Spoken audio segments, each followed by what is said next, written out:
17 तारखेला उद्या आंतरवालीत बैठक आहे. सगळ्या मराठा बांधवांनी उद्या 17 तारखेला 9 वाजता आंतरवाली सराटी इथं बैठकीला यायचंय. कारण पुढची आंदोलनाची जे 24 डिसेंबरच्या नंतरचं आंदोलन ती निर्णायक बैठक मराठा समाजाची आपण ठेवलेली. आपण सगळ्यांनी सविस्तर चर्चा करून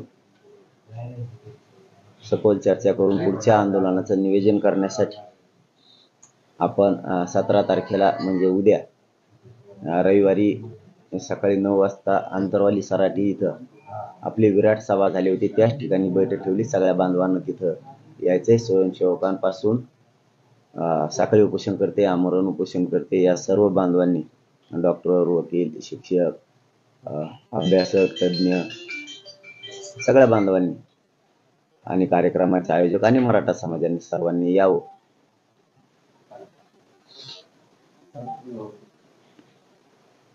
काल फडणवीस असं म्हणाले की सरसकट गुन्हे मागे घेणं शक्य नाही. ज्यांनी अॅट्रॉसिटीज केल्या म्हणजे ज्यांनी जे काही प्रकार केले पोलीस मारहाणीचे या सगळ्यांवर गुन्हे दाखल होतीलच, कारवाई होईल. सरसकट गुन्हे मागे घेण्याचा प्रश्नच येत नाही. सरसकट गुन्हे वापस घ्यायचे त्यांनाच सांगितलेले, त्यांना सरसकट घ्यावेच लागणार आहे. कुठं काय कुणाकडून काय प्रकार घडलाय त्याबद्दल आम्ही त्यांचं समर्थन कधी केलेलं नाही, करणार पण नाही, केलेलं पण नाही. आमचं म्हणणं आहे तुम्ही निष्पाप लोकांना जे त्याच्यामध्ये नाहीच आहेत अशा लोकांना सुद्धा मध्ये टाकलंय. तसं की आमदारानं त्यांना त्यांच्या भाषणादरम्यान सांगितलंय सुद्धा की निष्पाप लोकांनी हे मध्ये टाकलेत. मराठ्यांचे आंदोलक नाही आहेत, मराठ्यांचे आंदोलन बदनाम करण्यासाठी हा प्रकार घडलेला आहे. परंतु आता सरकारला जर जाणून बुजून मराठ्यांचे पोरं गुतवायचेच असतील तर त्यांचा प्रश्न आहे, पुढं आमचाही प्रश्न आहे. पुढं आमच्या लक्षात हे राहणार आहे की तुम्ही किती जाणून बुजून आमच्यावर अन्याय केलाय. आज तुम्ही अन्याय करा, आमच्या लक्षात राहत आहे की तुम्ही आमच्यावर कसा अन्याय करायला लागला. पुढं आम्ही ते लक्षात ठेवणार आहे. परंतु ह्या बोलल्याप्रमाणे सगळ्या केसेस आपण मागे घेतल्या पाहिजे ही आम्ही आशा आहे. आम्हाला तुम्ही घेताल म्हणून, नाही घेतल्या तर पुढे आमच्या लक्षात आहेच. आज तुमच्या हातात आहे, तुम्ही नाही घेणार, उद्या आमच्या सुद्धा हातात काही गोष्टी आहेत, त्यावेळेस बघू. जयंत पाटील काल म्हणाले की ज्यावेळेस जाळपोळ सुरू होती, हे सगळं सुरू होतं त्यावेळेस मग पोलिसांनी फायरिंग का केली नाही? इतका जर उद्रेक सुरू होता, तुम्ही या वक्तव्याकडे कसं बघताय? नाही आता मला काय माहित त्याने कम नाही केली, ते मला माहित, मला काय माहित केली का नाही. त्याने जाऊन बघायला पाहिजे तिथं कम नाही केली, काय केली. ते आता का केली नाही हे मी कसं सांगू शकणार. कारण कुणीही असा उद्रेक केल्यावर पोलिसांनी सहन करायची गरज नाही बोला. नाही मग आम्ही कुठं सहन करा म्हणून. आमचं म्हणणं एक आहे की जे काय कोणी केलं त्याचं समर्थन आम्ही केलं नाही. जाणून बुजून आमच्या गोरगरिबांच्या खेड्यापाड्यातले पोरं तुम्ही गुतवायला लागला. तुमच्या हातात ही एखादी गोष्ट म्हणून तुम्ही जर गोरगरीब मराठ्यांच्या लोकांवर अन्याय करायला लागले, गोरगरीब मराठ्यांचं चाललेलं आंदोलन दडपायला लागले, तुमच्या हातात काहीतरी सत्ता आहे किंवा काही आहे म्हणून तुम्ही जर आमच्यावर अन्याय करायला लागले, पुढे आमच्या हातात आहे. आम्ही लक्षात ठेवलंय तुम्हाला सुद्धा. करा तुम्हाला काय करायचं तरी. आंतरवालीतले लोक आमचे झोडपून काढले, आमच्या लोकांचे डोके फुटले, आमच्या लोकांना गोळ्या लागल्या, आमचं आंदोलन बदनाम करायचं काम केलं. गोरगरिबांचा लढा आहे. तुम्ही तुमच्या हातात काही गोष्टी आहेत म्हणून तुम्ही असा अन्याय मराठा समाजावर नाही करायला पाहिजे. बघूयात किती दिवस अन्याय करताय तुम्ही. फडणवीस बोलताना त्यावर असंही म्हणाले की आंतरवाली ज्यावेळेस पोलिसांना मारहाण झाली त्यावेळेस पोलिसांनी समोरच्यांना आंदोलकांना मारहाण केली आणि त्याचं सगळं पोलिसांवरच उलटलं. मग आता कारवाई करावी तरी कशी, अशी हतबलता सुद्धा त्यांनी दर्शवली. नाही आता त्यांनी, मी तर मागेही सांगितलं आताही सांगतो, आणखीन तरी त्यांनी विचारपूर्वक बोलावं, आणखीन तरी चांगले शब्द वापरले मराठा समाजाबद्दल तर चांगलं होईल आणखीन तरी, अशी आमची इच्छा आहे. कारण मार कोणी खाल्लाय, कोणी अगोदर हाणलंय, पोलिसांनी सुरुवात कशी केली, काय केली हे त्यांना माहिती आहे. परंतु आता सरकार म्हणून त्यांना जर मराठ्यावर खोटं खोटं बोलून अन्याय करायचा असला हरकत नाही. महाराष्ट्रातल्या किती मराठ्यांवर अन्याय करणार तुम्ही? मराठा लय मोठा संख्येन आहे आणि पुढेही तुम्ही हातात येत. मराठ्यांनी असं मनात हृदयात कोरून ठेवलेलं आहे की सरकारनं मराठ्यावर कसा अन्याय करायला लागले जाणून बुजून, हे कोरलेलं आहे. तुम्ही फक्त भोळ्यापणात राहू नका. मराठ्यांनी मनात कोरून ठेवलेलं आहे, तुम्ही मराठ्यावर कशा स्वरूपाचा अन्याय करायला लागला आरक्षणाच्या बाबत सुद्धा, आणि कोणाचं ऐकून.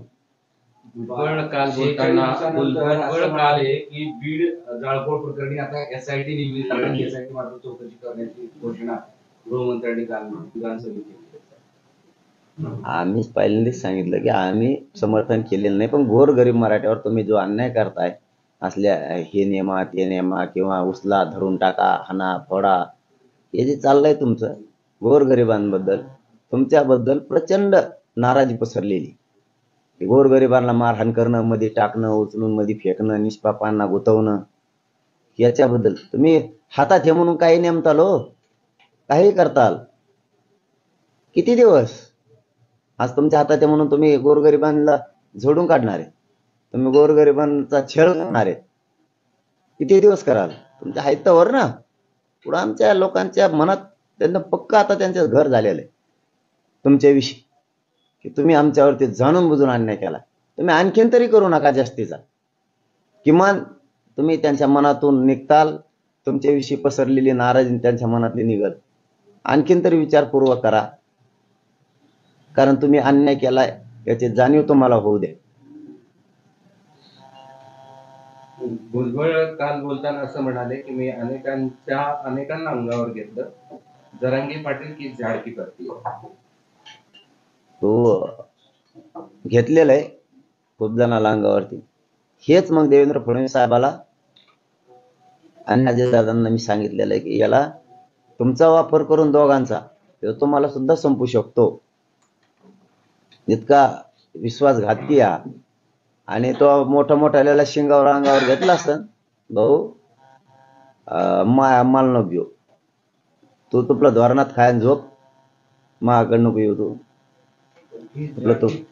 अरे दाडकी पत्तीन फत्त्या कशाला शेर आणतो, गप पडायचं उगत काय शेर आणतो, चालता येणार उठता येणार शेर आणतोय कशाचा पत्ती काय काय काय पत्ती रे, गप पडू ग, माझ्याकडे नादीत लागू नको तू तुपलं चालून दे.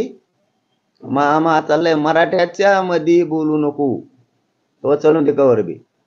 भेकड सगळ्या दुनियाचं खोटं बोलून संरक्षण लावून घेतोय, केशी माग करून घेतल्या सगळ्या गोरगरीब ओबीसी बांधवांचा उपयोग करून घेतला. त्यांच्या आरक्षणाचं काय, धनगर बांधवांच्या गोरगरिबांच्या आरक्षणाचं काय, त्याच्याबद्दल कचाकच बोलत नाही. गोरगरीब धनगर बांधवांना आरक्षण द्या.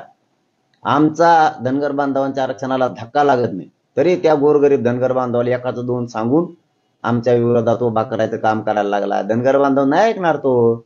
गावखेड्यातला धनगर बांधव मराठा समाजासोबतच आहे. इतकं स्वार्थी आहे, खूप स्वार्थी आहे. आणि झाडकी पत्ती पित्ती काय पत्ती तू काय करणार आहे? आणि मोठमोठल्या शिंगावर धमके देतो काय मला तू तुझं चलून दे, मराठा आरक्षणाच्या मध्ये बोलू नको. तू घेतले असतील खूप जण अंगावर, फक्त फडणवीस साहेबांचा आणि अजितदादांचा वापर करून त्यांना संपू नको, कारण मोठं करणाराचा उपकार ठेवत जा जरा कधी कधी. नका एवढं जिथं खाल्लं तिथंच नको हागज होते त्यांचं ताटा. तुम्ही ज्या प्रकारे मागण्या करतात हे एक ब्लॅकमेलिंगचाच प्रकार आहे असं भुजबळ म्हणतात. आणि तो खाल्लं ती त्याला काय म्हणते, लय तुला आदराने दिलं का? तुमचा कोणता सर्वे नाही फिरवे नाही तेव्हा दिलं तुला जमत बरबाड लिहून खायला कोणकडे बी कसलं बी. आणि आमच्या नोंदी सापडल्या सरकारी, आमच्या उदाहरणार्थ जमिनीचे सातबारे सापडले, तरी तुम्ही देणार नाहीत. याचा अर्थ दादागिरी म्हणतात त्याला. नाही देव देणार, जरी तुझी जमीन सापडली नाही देव देणार, त्याला दादागिरी म्हणतात.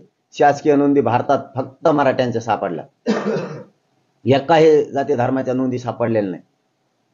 मग खरे ओबीसी आरक्षणात आम्ही येत, तुम्ही नाही. तुम्ही अतिक्रमण केलं, गोरगरिबांचं आरक्षण तुम्ही खाल्लंय, आणि आमचं ते हक्काचं असून सुद्धा खाल्लंय म्हणताय घेऊ नका. खरं ओबीसी आरक्षणात आम्ही येत, तुम्हाला कोणतेच निकष नाहीत, तरीही तुम्ही आलात, तरी आम्ही कधी नाराजी व्यक्त केली नाही. कोणत्या जातीला का आरक्षण दिलं, कशामुळे दिलं, का दिलं, आम्ही कधी म्हणलो नाहीत, म्हणणार सुद्धा नाहीत. आमच्याबद्दल जळू नका, एवढंच आमचं म्हणणं आहे, जळू नका. आणि आम्ही कोणाच्याही आरक्षण आम्हाला द्या म्हणलेलं नाहीत, आमचं जे दे आम्ही तिथंच आहेत, ते आम्हाला पाहिजे, ते आम्ही मिळवणार आहे. आणि याला किती वळवळ करू द्या, फक्त सरकारला विनंती, याचं ऐकून मराठ्यावर तुम्ही अन्याय करू नका. तुम्हाला पुन्हा पुन्हा सांगतो, याचं ऐकून मराठ्यावर अन्याय करू नका. मराठ्यात तुमच्याबद्दल नाराजी गेलेलीच आहे, आणखीन जाऊ देऊ नका. ती नाराजी कशी कमी होईल याच्यासाठी प्रयत्न करा. केसेस करून खोटे लोक गुंतवून आरक्षण नाही देणार म्हणून आणखीन नाराजी वाढू नका. कारण तुमच्या हातात आहे तोपर्यंत तुम्ही कराल, पण नंतर आमच्याही हातात आहे याचंही तुम्ही भान राहू द्या. कारण गोरगरीब मराठा मी 6 करोडाचा एक आलेलो. मी शर्वरी. सबस्क्राईब करा 30 जागर न्यूज. शेजारी दिलेलं बेल आयकॉन म्हणजे घंटी दाबा, जेणेकरून तुम्हाला आमच्या साऱ्या अपडेट्स येत राहतील.